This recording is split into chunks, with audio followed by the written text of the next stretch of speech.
হরে কৃষ্ণ বন্ধুরা, কেমন আছো তোমরা সবাই? আশা করি সবাই ভালো আছো, আমরাও ভালো আছি। যেই পাখিটা ভিডিওর একদম প্রথম দেখতে পেলে, এই পাখিটা আজকে ধরেছিল আমাদের বাড়িতে, বারবার জানলার সামনে এসে ঠোকরাচ্ছিল। তো ওইটা ধরা হয়েছিল, লাস্টে তোমরা দেখতে পারবে। তো সকালবেলায় দেখো আমি চলে এসেছি আমার ডিউটিতে, মানে রান্নার কাজে।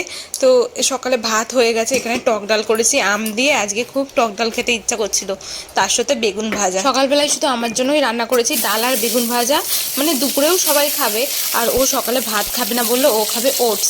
তো এই দেখো আমি বেগুনটাকে এখন ভেজে নিচ্ছি, আর এদিকে ডিম সিদ্ধ দিয়েছি। ও আর ডিম সিদ্ধ খাবো, আমি একটা ও একটা, তাই দুখানা না চারখানা বেশ দিয়েছিলাম। তারপরে দেখো এখানে আমার মা চালতার আচার পাঠিয়েছিল, তো অনেকদিন ঘরে ছিল বলে সেটাকে রোদে দিলাম। আর বড়িও করে পাঠিয়েছে মা নিজের হাতে তৈরি করে, সেই বড়িগুলোও রোদে দিলাম।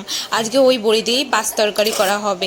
তো এই দেখো ডাল আর বেগুন ভাজা দিয়ে সকালবেলায় আমার খাওয়া হয়ে যাবে। আর আমার বর দেখো কি খাচ্ছে, এই যে ওটস আর ডিম সিদ্ধ খাচ্ছে। তো সকালবেলায় এটাই টিফিন। সকালবেলায় তো রান্না বান্না কমপ্লিট হয়ে গেছে। সকালের রান্নাটা ডাল আর বেগুন ভাজা দিয়ে খেয়েছি, আর তারপরে দিয়ে এখন দুপুরবেলার রান্নাটা করব। আজকে পাঁচ তরকারি করব, মানে সমস্ত রকম সবজি দিয়ে একটা তরকারি করব। আর এইদিকে দেখো আমি সব কিছু গুছিয়ে গাছিয়ে রেখে দিই। এই যে একটু আগে এই জায়গাটা কত নোংরা ছিল, এই মাত্র সব গুছিয়ে গাছিয়ে পরিষ্কার করে রাখলাম। আর এই যে এদিকে এই সবজিগুলো সব কেটে রেখেছি, এই সবজিটা বড়ি দিয়ে ঝোল করব। আর এদিকে আমার বর কী করবে কি জানি, এগুলো কেটে রেখেছে, বিনস আর এই যে ব্রোকলি, এগুলো দিয়ে কী করবে ওই জানে। আর এদিকে নিম পাতাটা ভেজে দেবো, ও খাবে। আর এই যে মশলা করার জন্য লঙ্কা আর আদা। তো চলো তাড়াতাড়ি করে রান্নাবান্না শুরু করে দিই।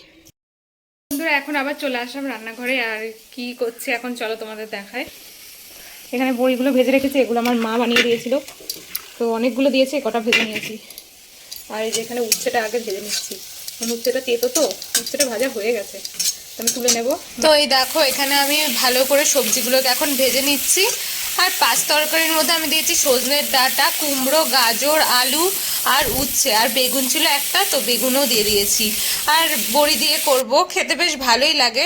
নিরামিষ করেছিলাম, আজকে শনিবার ছিল তাই নিরামিষ। তারপরে দেখো রান্নাবান্না করে আসার পর স্নান টান করে আমি এখানে বসেছিলাম, দেখছি এই পাখিটা এসে ঠুকরেই যাচ্ছে।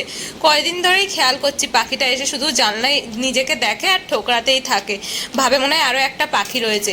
তারপরে দেখো আমি 2-3 বার ভিডিও করতে গেছিলাম, উড়ে উড়ে চলে যাচ্ছিল।